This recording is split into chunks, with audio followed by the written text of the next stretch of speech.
Queridos amigos, es un placer acompañarles en esta segunda sección del estudio de la parábola de Mateo 20 titulada Otros. Nos corresponde entrar ahora a la sección de los versículos 3 y 4 en adelante. Mateo capítulo 20 versículos 3 y 4.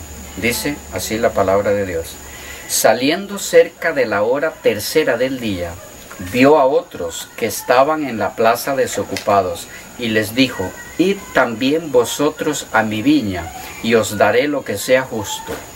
Y ellos fueron. Leamos de nuevo el texto.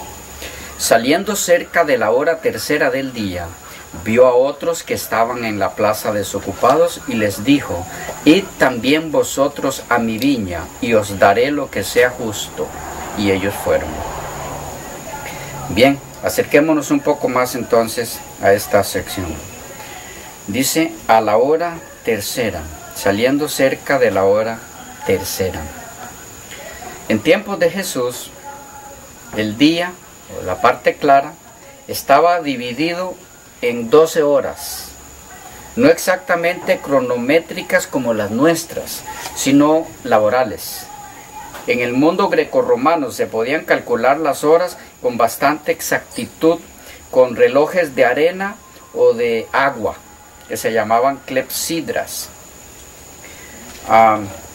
Pero las horas laborales eran elásticas, es decir, dependían de la época del año.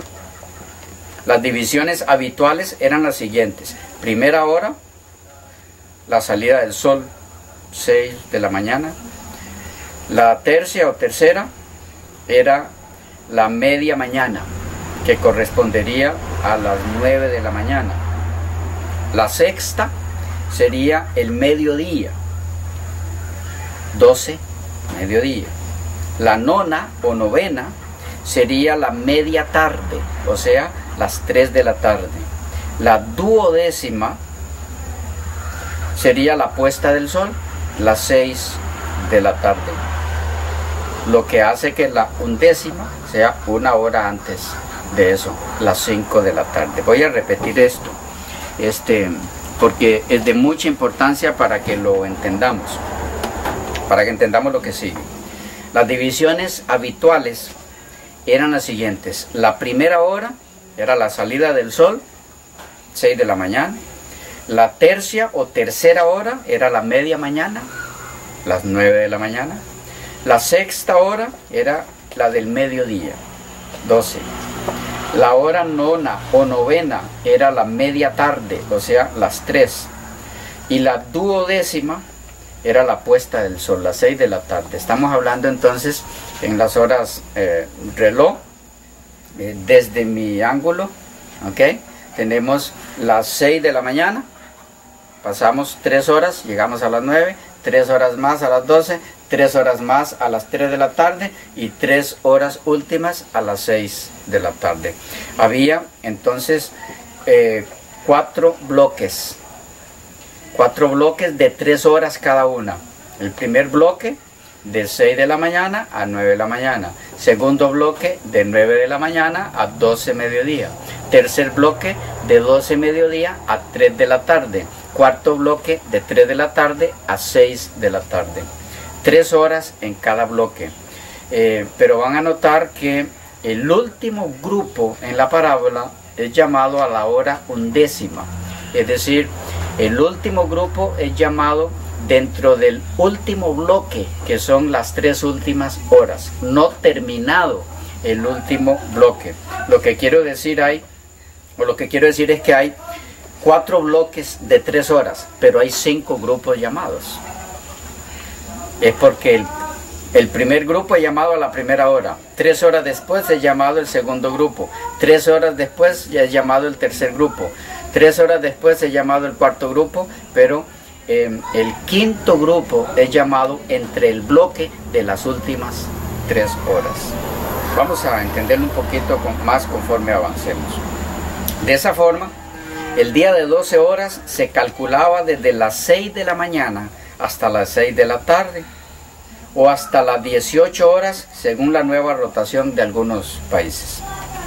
En los equinoccios vernal y estival, primavera y verano, estas horas serían exactamente tan largas como la hora entre nosotros, pero en otras estaciones serían más largas o más cortas. La hora sexta sería siempre el mediodía. La hora tercera y la novena correspondían poco más o menos a las 9 a.m. y 3 p.m. entre nosotros. La hora undécima sería poco más o menos una hora antes de la puesta del sol. Todos esos datos pueden encontrarlos en el comentario expositivo sobre el Nuevo Testamento, tomo 1, el Evangelio de Mateo, Casa Bautista de Publicaciones, página 525. Por otro lado, aunque como comienzo del día se consideraba la puesta del sol, la santificación del sábado, el viernes por la noche, no se contaban las horas más que aparte de la salida del sol. De modo comprensible, ya que no había relojes como los nuestros. La noche, por el contrario, no se dividía en horas, sino en 3. Pueden verlo en Lucas 12:38, en vigilias. Se dividía en 3 vigilias. Síntesis respecto a la forma de medir el tiempo que hemos visto muy apretadamente aquí, por parte de los judíos. Los judíos comenzaban el día del calendario al ocultarse el sol, pero contaban las horas de luz desde las salidas de este. Según Mateo 21, 3 al 6, los versículos y 8 y 12, es decir, Mateo 20, versículos 1, 3 al 6, 8 y 12, el día de trabajo comenzaba a primera hora de la mañana y continuaban hasta la hora duodécima al atardecer, de modo que el período de luz divina estaba dividido en 12 partes iguales, u horas que al parecer variaban de longitud con las estaciones. La noche estaba dividida en vigilias. En los tiempos del Antiguo Testamento había 3 vigilias. En Éxodo 14:24 y Jueces 7:19 pueden encontrar ese dato. Pero en el Nuevo Testamento se usa el sistema romano que dividía la noche en 4 vigilias. Mateo 14:25 y Marcos 6:48 nos informan eso. Conocidas al parecer como anochecer, medianoche, canto del gallo y la mañana, según Marcos 13:35. Cada una tenía aproximadamente 3 horas de duración. De los escritos de Josefo se deduce que este sistema se utilizaba entre los judíos en el primer siglo. Según Antigüedades 6.5, los versículos 6.5. A la hora tercera, dice el texto bíblico. Entremos un poquito en esto, que es lo que más nos interesa por ahora. A la hora tercera, ¿cuál sería entonces? La hora 9 de la mañana. Esa es la hora tercera. 3 horas después de la primera hora, que eran las 6 de la mañana. ¿Cuál es el grupo llamado a la hora tercera? ¿A quiénes representan? Para entenderlo, es necesario entrar en el rico simbolismo de la hora tercera en el Nuevo Testamento. El número 3 y su simbolismo en la Biblia. Entremos un poquito en esto que nos va a ser de mucha ayuda. Repito, para entender cuáles son los obreros de la hora tercera, o sea, los del segundo grupo, es importante que entremos un poco en el simbolismo o el significado de la hora tercera en el Nuevo Testamento. Tiene un simbolismo muy rico esta hora. El número 3 y su simbolismo en la Biblia. El número 3 nos señala a lo que es real, esencial, perfecto, sustancial, completo, divino. Según E.W. Bullinger, en Cómo entender y explicar los números de la Biblia, en la página 122. Por lo tanto, representa todo lo que esté relacionado con Cristo, quien es el representante de la deidad en la tierra. Algunos ejemplos de la relación del número 3 y por lo tanto de la hora tercera. con Cristo, la relación del número 3 con Cristo, su plan de redención y el rechazo de Israel de este plan, que de paso también condujo al rechazo de ellos como pueblo por parte de Dios. Veamos algunos ejemplos. Génesis 1:11. Génesis 1:11 dice: después dijo Dios, produzca la tierra hierba verde, hierba que dé semilla, árbol de fruto que dé fruto según su género, que su semilla esté en él sobre la tierra. Y fue así. La relación de este texto con el número 3, Israel, lo que Dios esperaba de él, y su fracaso y su sustitución. Veámoslo. En primer lugar, el árbol fue creado en el tercer día, según Génesis 1:13. Debía producir fruto, según Génesis 1:11. Fruto para el mundo, para alumbrar al mundo. ¿Cómo simboliza esto a Israel? En Oseas 9:16 leemos: Efraín fue herido, su raíz está seca, no dará más fruto. Aunque engendren, yo mataré lo deseable de su vientre. El comentario bíblico adventista, refiriéndose a este texto, explica que, aunque Israel fue colocado como una planta agradable en el huerto del amor de Dios, la enfermedad de la apostasía había herido sus raíces y ésta se había marchitado. Cuando se secan completamente las raíces, no puede haber esperanza de fruto. Por lo tanto, a menos que Efraín dejara sus propios caminos por los caminos de Dios, su árbol solo produciría hojas y merecería el castigo final. Comentario bíblico adventista, tomo 4, página 939.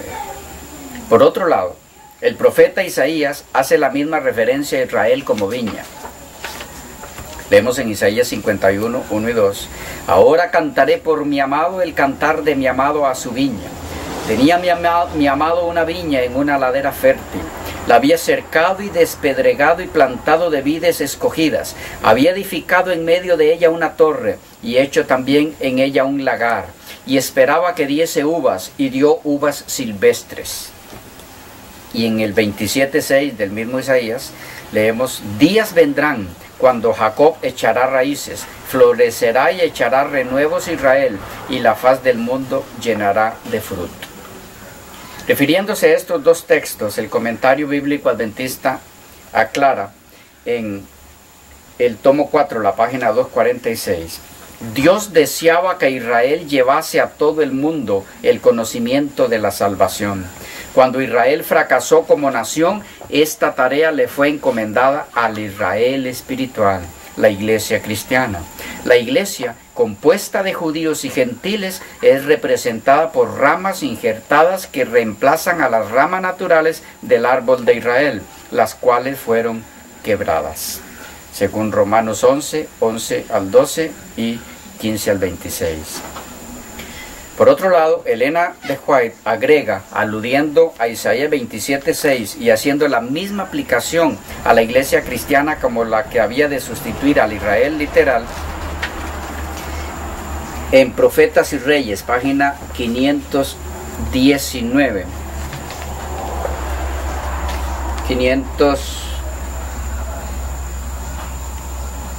La página 16, más bien, Profetas y Reyes, página 16, dice: el tema de los mensajeros que Dios envió a su iglesia a través de los siglos transcurridos fue la historia del llamamiento dirigido a Israel, sus éxitos y fracasos, cómo recobró el favor divino, cómo rechazó al Señor de la viña y cómo el plan de las edades será realizado por un remanente piadoso a favor del cual se cumplirán todas las promesas del pacto. Y en la página que les mencionaba, la 519, dice: al proclamar las verdades del Evangelio eterno a toda nación, tribu, lengua y pueblo, la iglesia de Dios en la tierra está cumpliendo hoy la antigua profecía: florecerá y echará renuevos Israel, y la haz del mundo se henchirá de fruto. Luego, en el mismo libro, la página 527, leemos: Lo que Dios quiso hacer a favor del mundo por Israel, la nación escogida, lo realizará finalmente mediante su iglesia que está en la tierra hoy. Ya dio su viña a renta a otros labradores, a saber, a su pueblo guardador del pacto que le dará fielmente el fruto a sus tiempos.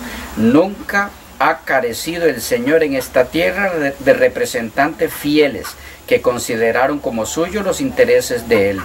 Estos testigos de Dios cuentan entre el Israel espiritual y se cumplirán en su favor todas las promesas del pacto que hizo Jehová con su pueblo en la antigüedad. La misma página, el mismo libro. Hoy la iglesia de Dios tiene libertad para llevar a cabo el plan divino para la salvación de la humanidad perdida. Y el mismo libro, la misma página. Pero gracias a Dios, su iglesia no está ya en servidumbre. Al Israel espiritual han sido devueltos los privilegios que fueron concedidos al pueblo de Dios cuando se le libertó de Babilonia. Otro segundo ejemplo del simbolismo del 3 y su relación con el segundo grupo llamado en la parábola lo tenemos en Génesis 1:9. Dice, dijo también Dios, júntense las aguas que están debajo de los cielos en lugar seco, y descúbrase lo seco. Y fue así. ¿Qué relación hay entre Génesis 1:9 y Cristo en este caso? Dice, el día tercero fue el día en que la tierra fue sacada del agua. Eso es lo que el texto dice, para producir vida sobre ella. Y tenemos el símbolo de aquella vida que tenemos en Cristo por su resurrección, cuando salió de la tumba el día tercero.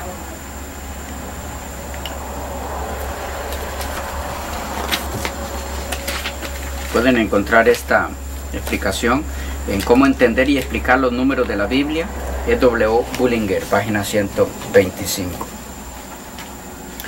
En tercer lugar, en relación al simbolismo del número 3 o la hora tercera, su relación con el segundo grupo llamado en la parábola, tenemos que en Lucas 13, 32 al 35, leemos así, en el verso 32, y les dijo, y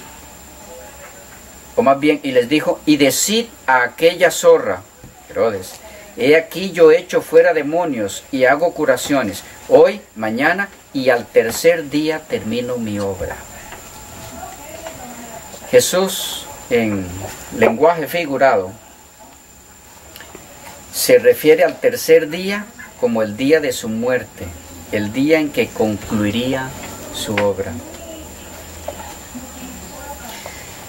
Un cuarto ejemplo de este simbolismo del número 3 dice en Génesis 22:4, al tercer día alzó Abraham sus ojos y vio el lugar de lejos, el lugar del sacrificio. Un quinto ejemplo, textos sobre la resurrección al tercer día.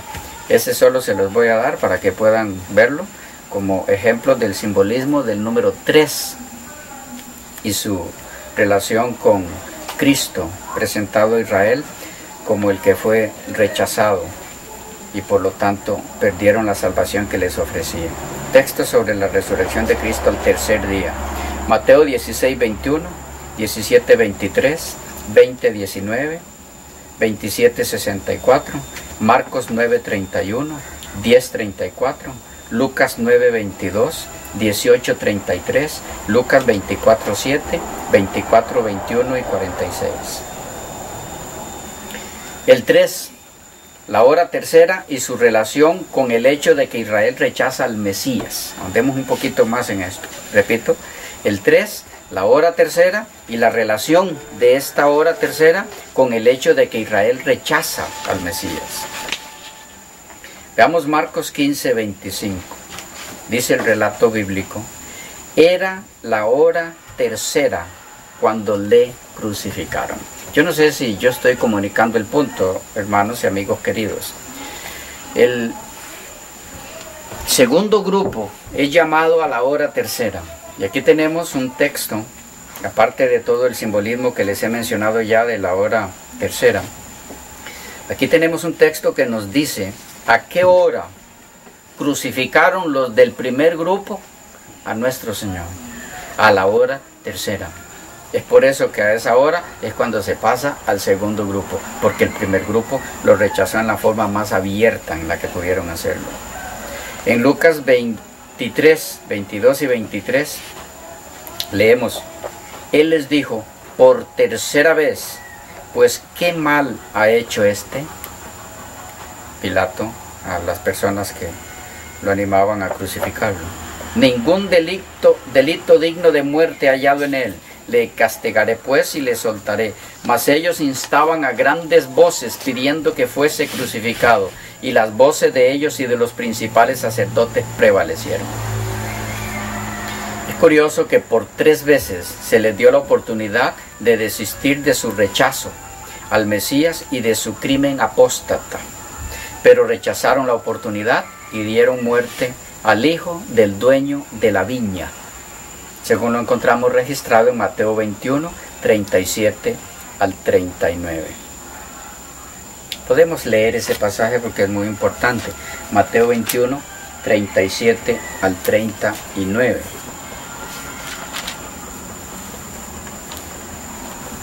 Dice la palabra de Dios. Bueno, vamos a leer desde el 33 para tener un contexto más amplio. Oído otra parábola. Hubo un hombre padre de familia, el cual plantó una viña, la cercó de vallado, cavó en ella un lagar, edificó una torre y la arrendó a unos labradores y se fue lejos.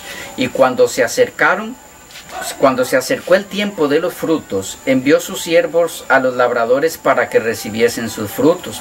Mas los labradores, tomando a los siervos, a uno golpearon, a otro mataron, a otro apedrearon. Envió de nuevo otros siervos, más que los primeros, e hicieron con ellos de la misma manera. Finalmente les envió su hijo, diciendo: tendrán respeto a mi hijo. Mas los labradores, cuando vieron al hijo, dijeron entre sí: este es el heredero, venid, matémosle y apoderémonos de su heredad. Y tomándole le echaron fuera de la viña y le mataron. Cuando venga pues el señor de la viña, ¿qué hará aquellos labradores?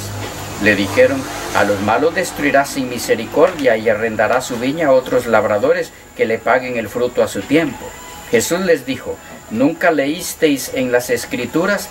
La piedra que desecharon los edificadores ha venido a ser cabeza del ángulo. El Señor ha hecho esto, y es cosa maravillosa a nuestros ojos. Por tanto os digo que el reino de Dios será quitado de vosotros y será dado a gente que produzca los frutos de él. Si leemos los siguientes versículos, sabremos exactamente a quiénes se les estaba diciendo.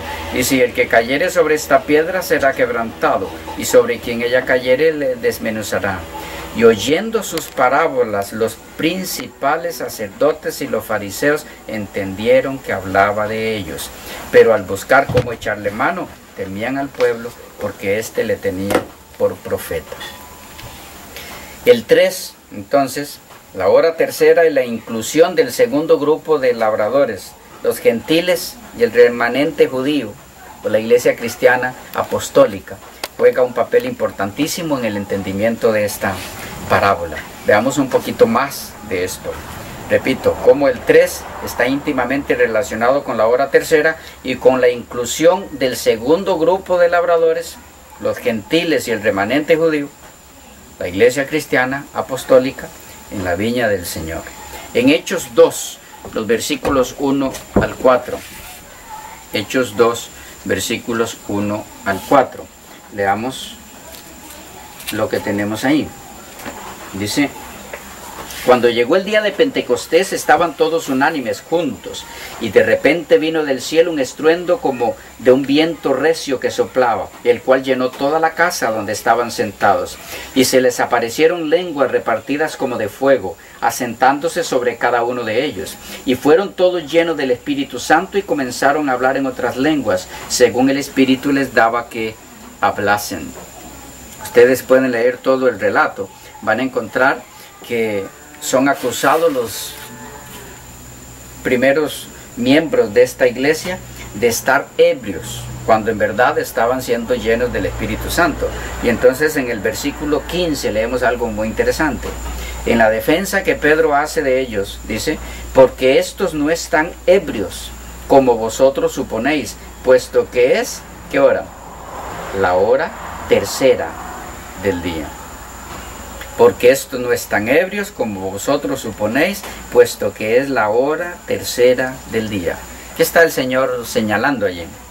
Es interesante que así como a la hora tercera es cuando el primer grupo presenta su rechazo abierto al Mesías al darle muerte, un día a la hora tercera es también cuando los nuevos integrantes, los nuevos obreros llamados a formar parte de la viña, es a la hora tercera cuando reciben el Espíritu Santo para que prediquen el Evangelio de Jesucristo como su iglesia en esta tierra. Cuando la iglesia apostólica da inicio oficialmente, al ser investida del poder del Espíritu Santo, a fin de que saliera a cumplir su misión como testigo del Evangelio de Jesucristo, fue un día a la hora tercera.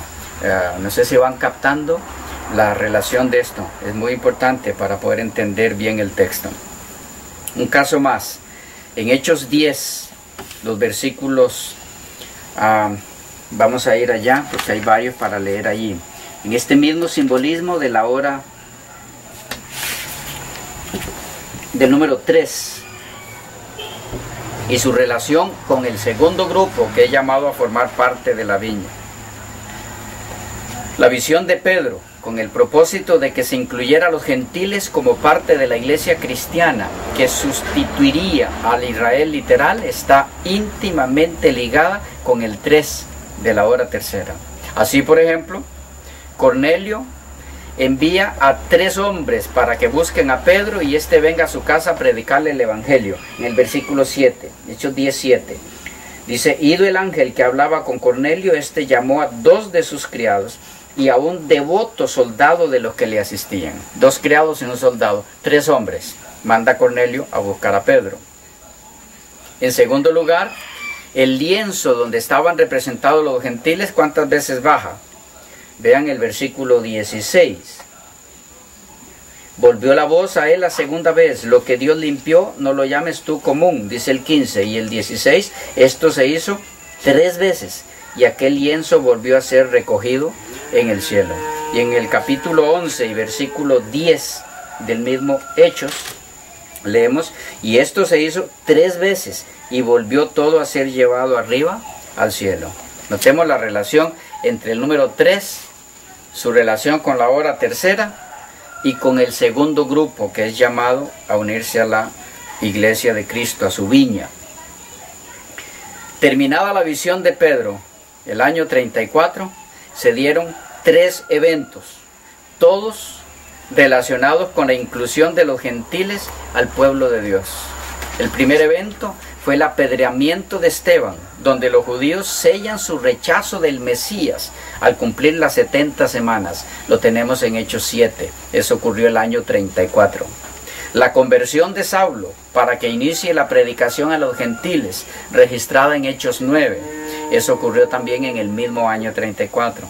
La visión de Pedro, donde se le ordena incluir a los gentiles en el pueblo de Dios, visión que recién mencionamos, en Hechos 10, ocurrió también en el año 34. Curioso, 3 eventos haciendo alusión al mismo acontecimiento, la inclusión del segundo grupo en la viña del Señor. El apedreamiento de Esteban, Hechos 7, la conversión de Saulo, Hechos 9, y la visión de Pedro, Hechos 10. Los 3 acontecimientos en el mismo año 34. La condición reinante cuando el Señor llama al segundo grupo a la hora tercera era la misma condición en la que se encontraba el mundo cuando el Señor llamó al primer grupo. Por eso tuvo que llamar a un segundo grupo. ¿Cuáles eran las condiciones reinantes, prevalecientes en la época del inicio de la iglesia cristiana apostólica?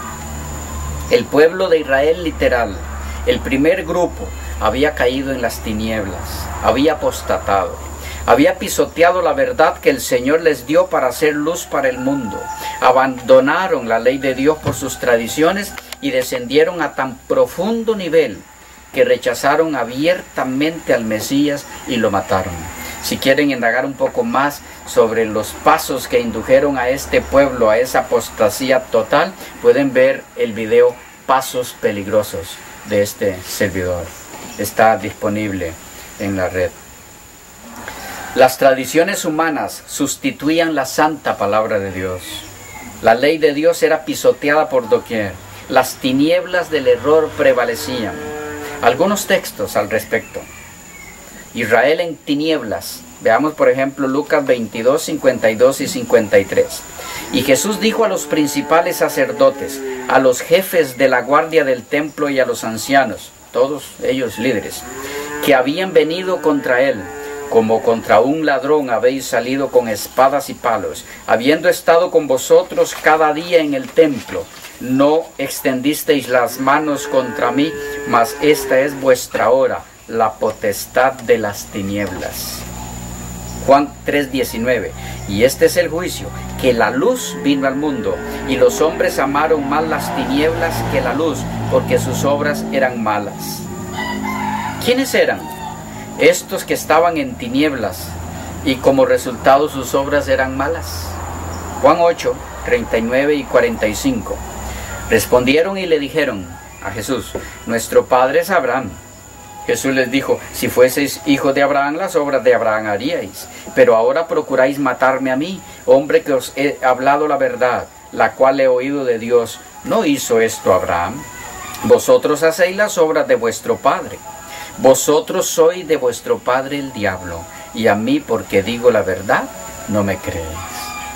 Notemos cómo las tinieblas en las que se encontraba el primer grupo de la parábola, el pueblo judío, eran el resultado de haber rechazado la luz de Cristo, quien es la verdad, según San Juan 14:6. Es que a lo suyo vino, y los suyos no le recibieron. Por eso es que el apóstol Pablo les señala como los primeros responsables de haber rechazado la verdad, por haber sido ellos el primer grupo llamado a la viña.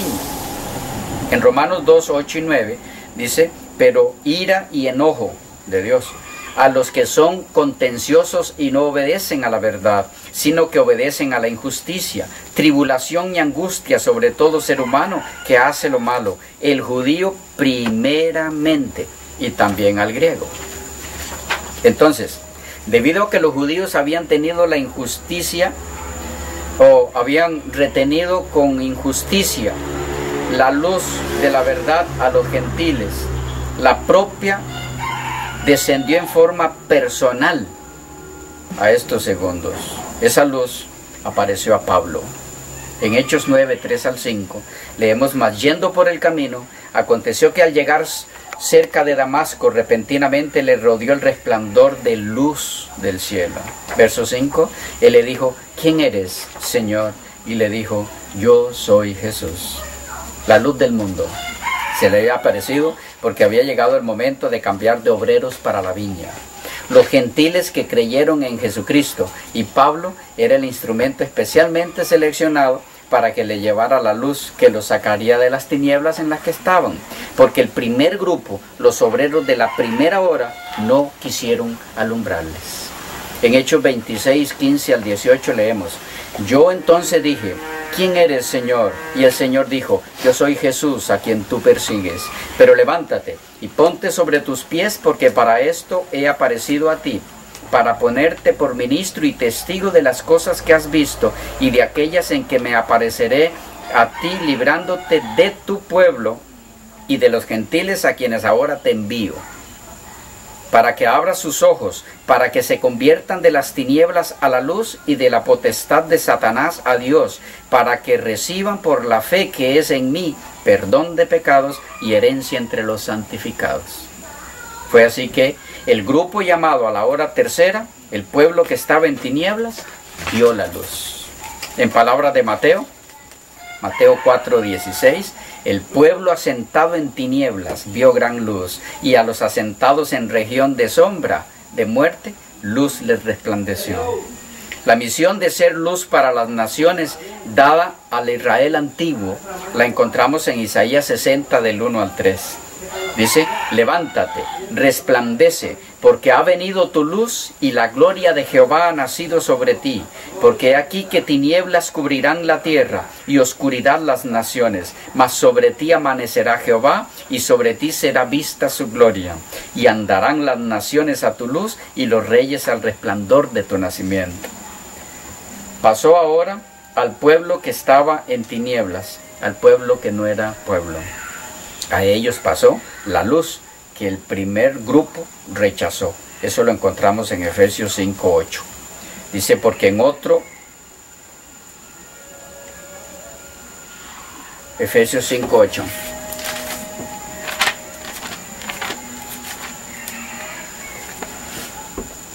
Porque en otro tiempo erais tinieblas, mas ahora sois luz en el Señor. Andad como hijos de luz. Y en primera de Pedro 2, 9 y 10, ese pasaje tan amado por todos, mas vosotros sois linaje escogido, real sacerdocio, nación santa, pueblo adquirido por Dios, para que anunciéis las virtudes de aquel que os llamó de las tinieblas a su luz admirable. Vosotros que en otro tiempo no erais pueblo de Dios, que en otro tiempo no habíais alcanzado misericordia, pero ahora habéis alcanzado misericordia. Este nuevo grupo, el de la hora tercera, fue llamado con un propósito y un mensaje específico, igual que el primer grupo. ¿Cuál fue ese propósito? Iluminar al mundo con la verdad de Dios en su palabra, alumbrar en las tinieblas reinantes de la época. El mensaje que tenía que dar al mundo, salvación en Jesucristo y solo en Él.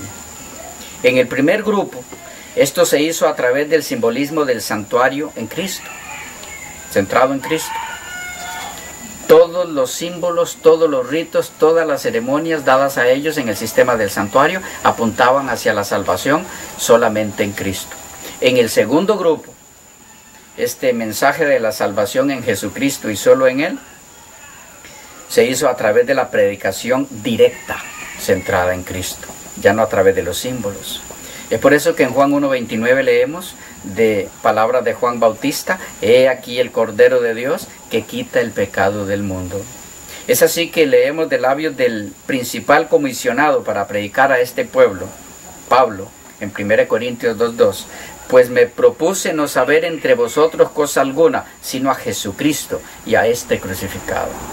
Pero el mensaje que debía dar tanto el primer grupo como el segundo, también involucraba no solamente la salvación en Jesucristo y solo en Él, sino obediencia a Dios.